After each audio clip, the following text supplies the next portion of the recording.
Graças e paz, queridos. Olá, gente. Oi, galera.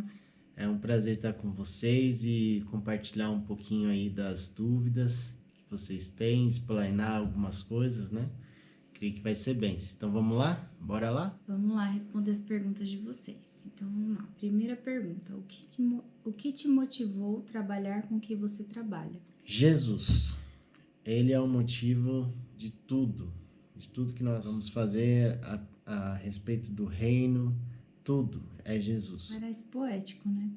Mas ele é o melhor exemplo que a gente tem e deve ser seguido. Se você ama Jesus, você vai querer agradar o coração dele. Sim. E agradar o coração dele é falar do amor dele para quem não conhece. Segunda pergunta. Com quantos anos você começou a fazer missões? Eu comecei com 23 anos, foi a primeira vez que eu vim para a África. Mas no Brasil, eu já participava de acampamentos de férias, de missões, tipo King's Kids, da Jocum. Eu participei de alguns King's Kids, já participei de impactos evangelísticos, isso para mim são trabalhos missionários, né? Mas fora do Brasil, com 23 anos. Eu creio que eu comecei aos 17 anos de idade, inclusive foi aí no Nova Vida, né? Então tinha as células, então eu lembro que eu tinha a célula Nova Poá, São José, Calmoviana, e isso para mim era demais, eu fazia assim com o coração muito alegre, então para mim começou nessa fase dos 17. Depois vim para a África, eu acho que com 23 ou 24 anos, eu não lembro ao certo, mas foi nessa idade aí. Beleza, vamos para a próxima pergunta. Como teve a certeza de que deveria seguir este caminho? A certeza para mim, ela veio através da palavra. Então Deus, ele me deu uma palavra e eu decidi caminhar em cima dessa palavra. Qual foi a parte mais difícil para começar a fazer missões? A parte mais difícil é você decidir sair do Brasil e tomar uma decisão, né? Deixar a família. Deixar a família, deixar amigos, tudo. Para algumas pessoas é fácil, momentaneamente é fácil, né? Mas na prática, quando você está fora e passa um tempo, já fica um pouco mais difícil. É você decidir e caminhar em cima disso com certeza e fé, né? Com fé. Com fé, porque são muitas coisas que você precisa colocar, né? Certinho, até que você saia da onde você está. Desde quando Deus colocou essa missão em sua vida? Foi na adolescência. Os meus pais, eles tinham muito contato com missionários. Meus pais são pastores. E eles sempre traziam missionários na igreja. E a gente escutava muitas histórias, né? E eu falava, Deus, eu quero fazer parte disso. Eu quero agradar o teu coração dessa forma. Eu quero te amar dessa forma. E eu sempre quis isso, até então que eu comecei a trabalhar como missionário aqui no Brasil, aí no Brasil, né? E trabalhei com ele e depois vim para a África para trabalhar com ele aqui. E estou aqui desde então. Na minha vida, eu creio que desde pequenininho, eu sempre desejei estar em missões, mesmo não sabendo o que era aquele desejo, mesmo não reconhecendo aquilo, mas eu sabia que eu tinha um chamado para missões. Próxima pergunta. Como foi o processo para se tornar um missionário? Eu creio que o processo ele é desde o início da sua conversão, porque quando nós recebemos Jesus, nós somos delegados a levar Jesus para outras pessoas também. Isso não cabe só ao pastor, o missionário, ou isso não quer dizer nada em relação a títulos. A gente tem o costume de colocar títulos, né, para fazer algumas coisas na obra de Deus, mas isso é o dever de todo cristão. Então eu quero generalizar que todo cristão deve e entender que a partir do momento que ele recebe a Jesus, ele se torna um missionário, ele leva a palavra de Deus para onde quer que ele vá. Para mim, o processo, além disso que o Felipe falou, o processo na prática para mim de sair do Brasil como missionária levou um tempo. Eu me lembro que em 2007 surgiu a primeira oportunidade para eu estar indo para Moçambique e ficar lá 1 ano trabalhando com um missionário que eu já trabalhava no Brasil. E eu lembro que eu estava muito empolgada e não deu certo. Simplesmente chegaram para mim e falaram: não, você não vai esse ano, quem vai ser outra pessoa.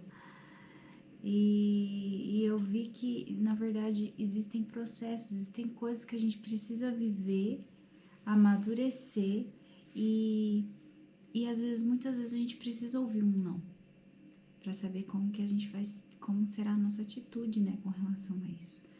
E isso faz parte do processo também. Então, só fui em 2008 e foi uma bênção, fui no tempo certo. É importante no processo você entender e discernir a voz de Deus. Próxima pergunta: se adaptar foi fácil ou difícil? Muito difícil, muito difícil. Eu creio que o fato de você estar num lugar onde não é a sua cultura, no Brasil mesmo, né? Se você sai daí de São Paulo e vai para outro estado, você já se depara com algumas coisas que você não está acostumado. Então, para você ir para uma cultura que é totalmente diferente da sua, isso é muito difícil, né? Então, é um choque.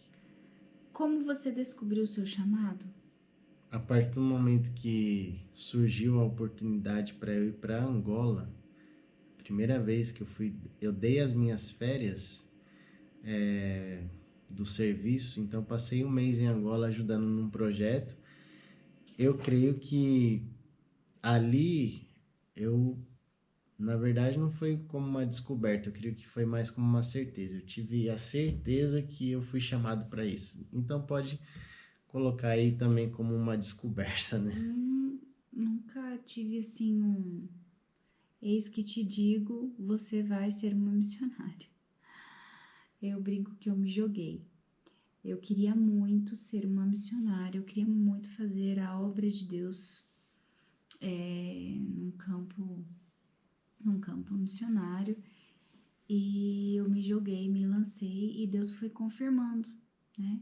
Deus foi confirmando nesse processo aí. Próxima pergunta: o que você aprendeu nessa quarentena? Uau! No Brasil, a gente participou de uma quarentena, né?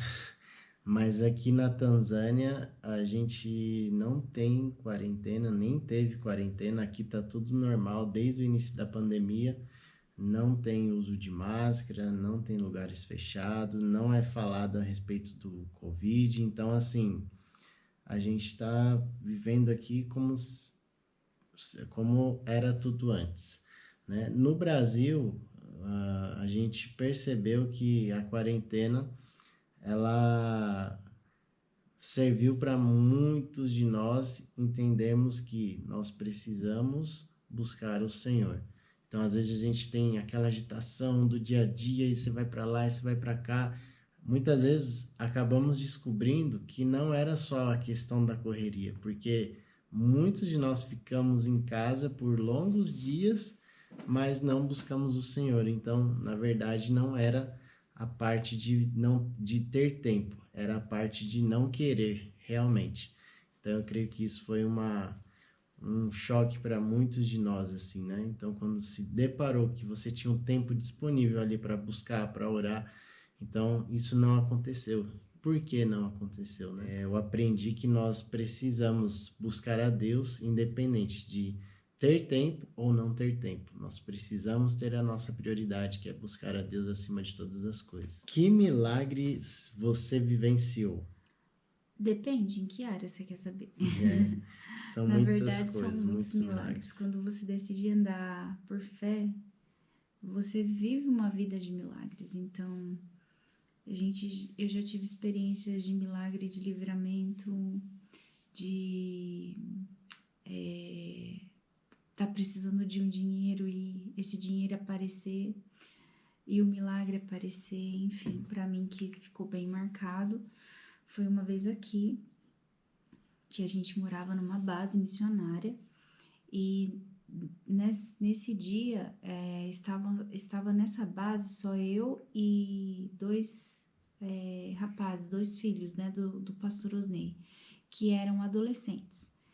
E na noite, na madrugada, numa certa madrugada, entraram uns caras para roubar. E eram uns 10 caras, eram muitas pessoas, eram muitos. Eles entraram armados e eu consegui escutar o barulho deles pulando o muro.